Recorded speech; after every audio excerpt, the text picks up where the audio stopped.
Hello guys, good morning. അപ്പോൾ ഇൻഷോട്ടിൽ കയറി ഞാൻ കുറച്ച് എഡിറ്റിംഗ് ഒക്കെ പഠിക്കാൻ തുടങ്ങിയിട്ടുണ്ട് കേട്ടോ.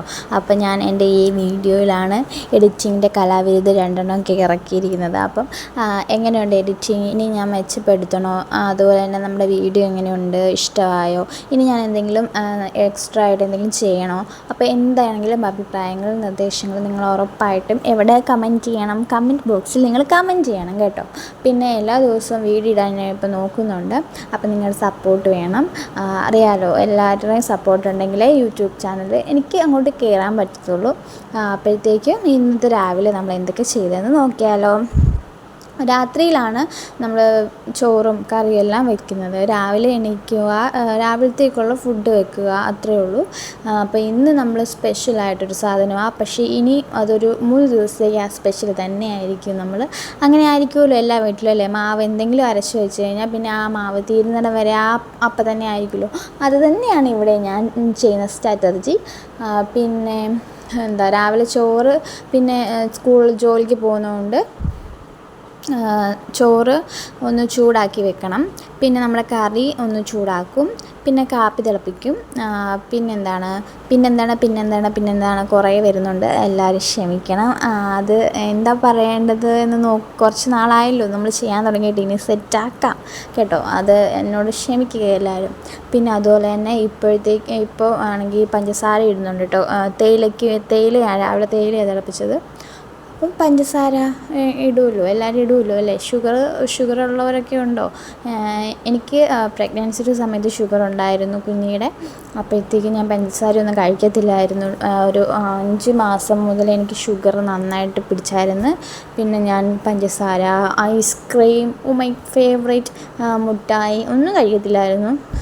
ചോറും കുറച്ചായിരുന്നു. പിന്നെ ഡെലിവറി കഴിഞ്ഞപ്പോൾ എല്ലാം നോർമലായി. ഇപ്പം ഞാൻ എല്ലാം കഴിക്കാൻ തുടങ്ങി കേട്ടോ.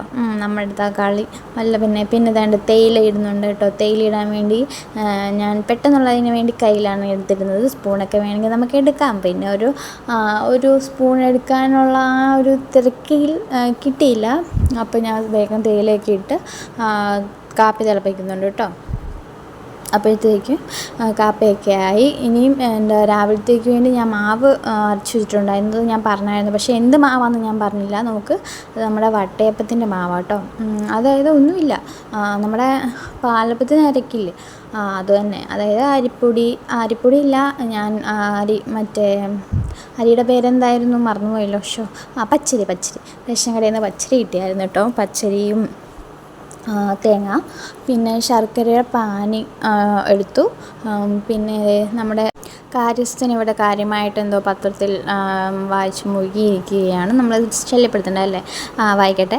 അപ്പോൾ ബാക്കി പറയാം. പിന്നെ ശർക്കര പാനി ഉണ്ടായിരുന്നു. പിന്നെ ചോറ്, പിന്നെ ഈസ്റ്റ് ഉണ്ടായിരുന്നു കേട്ടോ. അപ്പം വെള്ളത്തിൽ നമ്മൾ പച്ചരി കുതിർത്തിടണം കുറച്ച്. എന്നിട്ട് ആവശ്യത്തിനുള്ളത് ഞാനിപ്പോൾ ഒരു കപ്പുണ്ട്. ഞങ്ങളിവിടെ അളക്കുന്ന കപ്പുണ്ട്. അതായത് അരമണയുടെ കുപ്പിയാണ് അളക്കുന്നത്.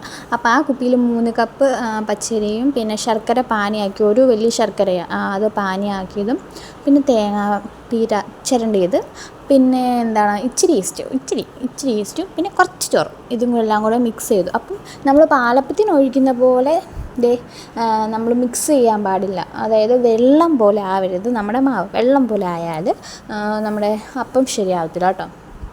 അപ്പം ഞാൻ പറഞ്ഞു വന്ന സമയത്ത് എന്തൊക്കെ ഇവിടെ നടന്നു. ചോറ് വാർത്തു, പിന്നെ അവിടെ ഒന്ന് ജസ്റ്റ് ഒന്ന് തുടച്ചിടുമല്ലോ നമ്മൾ, അവിടെ ഫുൾ വെള്ളമാവുമല്ലോ. അപ്പോഴത്തേക്ക് നമ്മുടെ അപ്പവും ആയായിരുന്നു കേട്ടോ. പിന്നെ ഡോളി പോകാൻ വേണ്ടി റെഡിയായി, സുന്ദരി കുട്ടനാവുകയാണ്. പിന്നെ ചോറ് ഞാൻ അടയ്ക്കില്ല, അടച്ചു കഴിഞ്ഞാൽ തുറന്നു പോകും കേട്ടോ. പിന്നെ അടച്ചു. പിന്നെ അപ്പം അപ്പോൾ ഇത്രയേ ഉള്ളൂ. പുതിയ വീഡിയോ കാണാം. Okay, bye, Tata.